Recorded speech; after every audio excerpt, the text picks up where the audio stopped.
This morning I had the alarm set for 6 o'clock. I was at St. Mary's Seminary in Houston doing some work at the seminary, and I thought the alarm went off, but it was a phone call, and it was one of the priests from Amarillo saying, "Did you hear?" And I says, "Hear what?" He says, "The Pope resigned." And I said, "You got to be kidding, you know." He says, "No, it's all over the news." And I says, my reaction initially was very much surprise and almost shock, you know.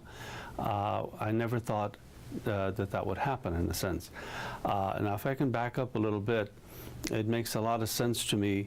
I was in Rome in October, mid-October, for the canonization of 2 new American saints, St. Mary Ann Cope and Kateri Tekakwitha, the first Native American saint. And the Pope looked fine. He still had plump cheeks, you know, and he certainly was animated, and he as sharp as a tack. In November, towards the end of November, was the consistory of the new cardinals. And I didn't go, but I watched some of it on TV. One of my classmates was made a cardinal. And I said, oh my, he was already, you know, gaunt. His cheeks were kind of collapsing, so to speak. And I saw him at a Mass on January 1, and his eyes even seemed, you know, more gaunt, his whole face. And I said, wow, you know, he's going down fast. And that was a basic comment. So, you know, it still is a surprise, if you will. But at the same time, I have to say this. I know others have said it, but it's just, I think, will be the sentiment of all the bishops and the cardinals in the church. I admire him for having, if you will, the courage to do that, because he would be the 5th one, I guess, to have resigned. It's a little disputed whether there are resignations. We don't need to go into that, but he certainly is the 3rd one, at least. He saw the need of the church above his own, if you will, if I can say maybe pride. He could have stayed on easily. That would have been tradition. But he made a wonderful statement after much prayer, much reflection, examining my conscience in the presence of God. I had come to a certainty that I cannot continue for the good of the church. The people need a leader who is strong, not only in mind, which he still is, but also in body, so he can minister as he needs to exercise the Petrine ministry. So my estimation of him just soars because of that. And also the humility that represents also. It takes a man who's very sure of himself, and yet his position does not get in the way. He could be humble enough to say, I can put this aside and for the good of the church, and there's a good phrase we have in Latin, pro bonum fide, for the good of the faith. So that was his rationale. It makes a lot of sense. He's an academic. I trust him in that. And again, I think he's very humble in doing that. Do you think a precedent has been set also in the future if popes find themselves in a similar situation, perhaps they won't think so long about continuing on until death is in? That could quite be the case. He has done that which was totally unexpected. You know, in modern times, it was expected that the Pope would remain in office till death, unless terribly incapacitated. He set a new chart. He made what seemed to be the impossible possible. Was there any expectation that he would resign?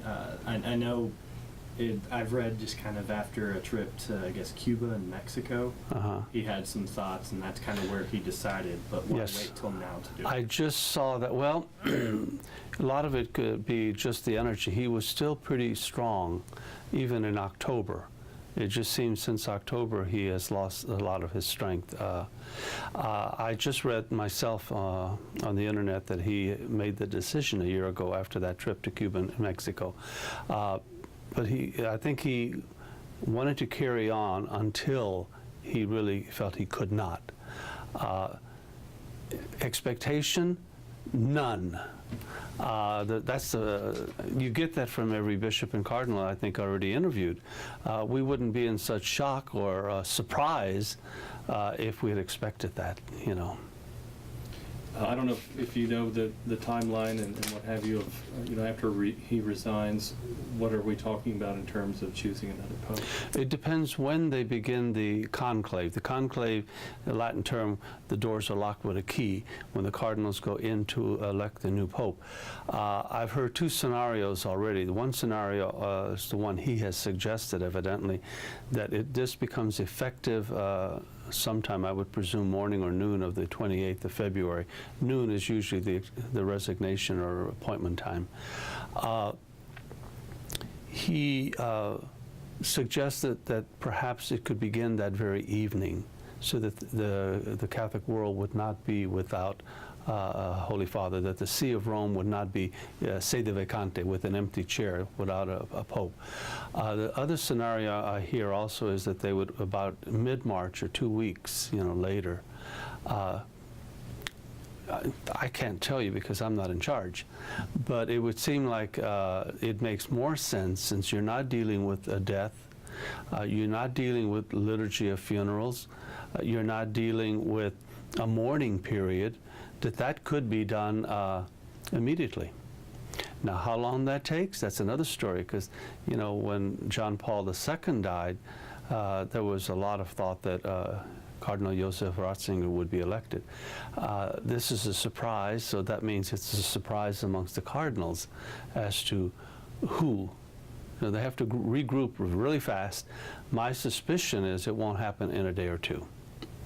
I just want to make one other comment. I saw him last personally in March of last year when we do what we call the ad limina visit, the 5-year visit where you give a quinquennial report of all the data and the patrimony of the diocese, the baptisms, the funerals, the weddings, etc.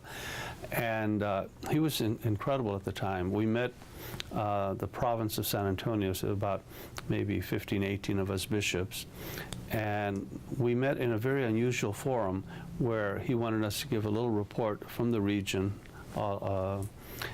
Chris can give you later the data, but he gave the opportunity for each bishop to say something that's happening really good or a concern within the region. He was so sharp that he would stop us at times. He stopped me twice, comment, can you explain this a little more in depth, or wow, I wish this could happen in the church in Europe,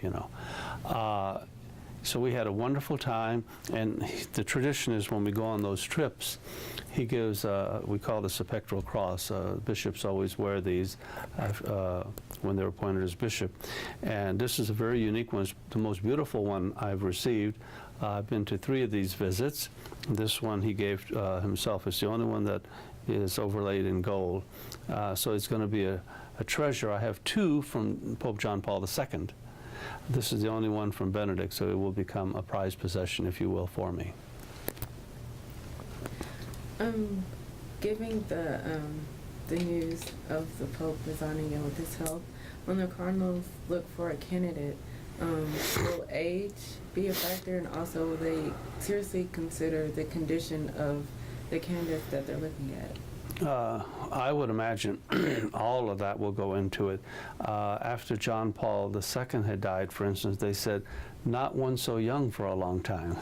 And now they may be saying, not someone so old for a long time. So they may want to strike a median, but what that median will ultimately be, whether they decide somewhere in the 60s or 70s okay yet, is up, it's up for grabs, if you will. I think another issue or a concern is how many languages will he know? That plays a significant role in the public ministry, because for instance, the audiences, or when he meets with the bishops. Now, much of the non-European world would speak Spanish or English, even in Africa, India, Asia. But the Europeans like their French, their German, their Italian, their Portuguese, and so I think that will play a factor. It did already in the election of Benedict himself. And certainly health, They certainly don't want to have another conclave in another 3 months or a month, or a year. I just had one question. As a bishop, can you speak to the spiritual significance on the Catholic Church of an abdication? I don't know that it has any spiritual effect other than what I mentioned earlier, in the sense that here is a man who can put aside, I'm not saying he is pride-filled at all, but if a man is pride-filled, or enjoys the office, if you will, he can put that aside for the benefit of the faith and the benefit of the service of the people of God in the Catholic world, and let's face it, beyond the Catholic world, you see. So I think that probably will waken up in people. Humility is a key virtue and a very important virtue. I think the Lord said quite enough of what he thought of arrogance. Humility is what he desires. When John Paul II died, Benedict was the clear front runner. Is there any favorite, I guess? I don't know. That's the best answer. Secondly, it does not appear so. Again, this was not expected. I thought, or the world probably thought we had some more time, for someone to surface. What I am hearing is that probably we could go outside of Europe, and that would be a historic setting again, or event. We made history with John Paul II, who was outside of Italy. We made a second historic event with the election of Benedict and being a German. Now it seems like Latin America is a key area to look at.